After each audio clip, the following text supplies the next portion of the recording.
किए आप इस पर ध्यान न देते हो, लेकिन इन पर ध्यान दीजिए और अपने घर, अपने माँ बाप या अपने शिक्षक को इन सब चीजों से अवगत कराएं, जिससे कोई बड़ा अपराध घटित होने से पहले ही आपकी समस्या का निराकरण हो सके।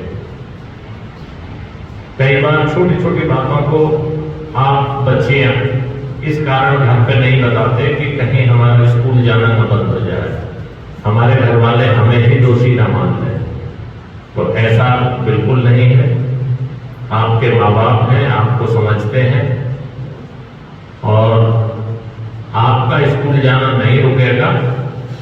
जो आपको परेशान करने वाले हैं उनका सड़क पर निकलना निश्चित रूप से रुक जाएगा। तो जीवन में क्या अच्छा क्या बुरा, इसका आकलन एक छोटी सी आप स्वयं ही लगा लेंगे। जो आप अपने माँ बाप से बताते हुए हिचके ना, जो उनसे शेयर कर सके, वो सब अच्छा है। उसको आप करने में कहीं आपको कोई दिक्कत नहीं होगी।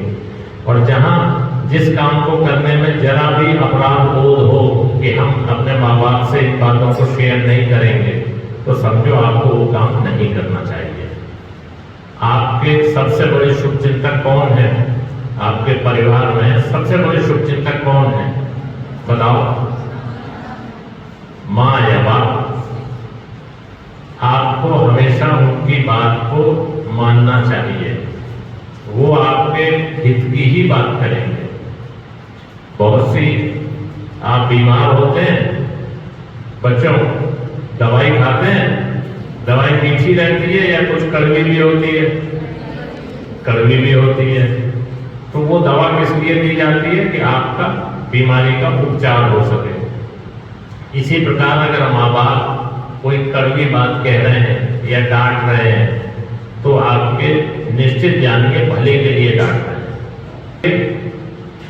जब आगे बढ़ेंगे, आप बड़े होंगे, तब आपको इस बात का एहसास होगा कि सबसे बड़े शुभचिंतक पृथ्वी पर केवल माँ और बाप है, बाकी सब रिश्ते बाद में आते हैं।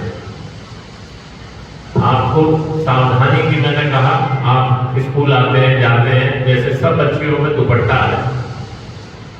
ये दुपट्टा आपका एक हथियार भी है। आप ऑटो में कहीं जा रही हैं और आपको लगता है कि ऑटो चालक आपके बताए हुए स्थान पर कहीं रोक नहीं रहा है, या आपको ये डर हुआ कि वो आपको कहीं अन्य स्थान पर ले जा रहा है, तो आप इसी दुपट्टे से अपनी रक्षा कर सकते हैं। बताओ कैसे? डाल के और पूरी ताकत से पीछे खींचिए। कितना भी बलशाली आदमी हो, वो रुकने को मजबूर हो जाए। केवल अपना धैर्य मत खोइए। रात में आने जाने से, अकेले आने जाने से सावधानी बरतिए। कहीं सुनसान जगह पर मत जाइए। जहां भी जाइए अपने परिवार को बता के जाइए।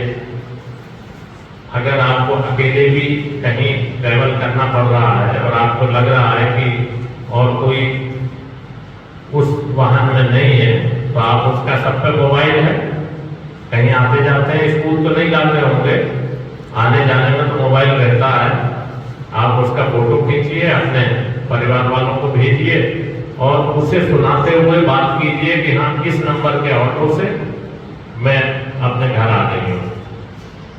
अगर उस ऑटो ड्राइवर या कोई और वाहन चालक है, उसके मन में कोई गलत इरादा भी होगा, तो वो इरादा नहीं पूरा कर पाएगा। वो समझ जाएगा कि मेरी पहचान पहुंच गई है इनके घर तक। तो इस तरह किसी भी अपराध से पीड़ित होने से आप बच जाएं। एक और आजकल चलन है, आप इंटरनेट हेलमेट लगा के चलें। जो नियत उम्र है, उस उम्र के बाद ही टू व्हीलर को चलाएं।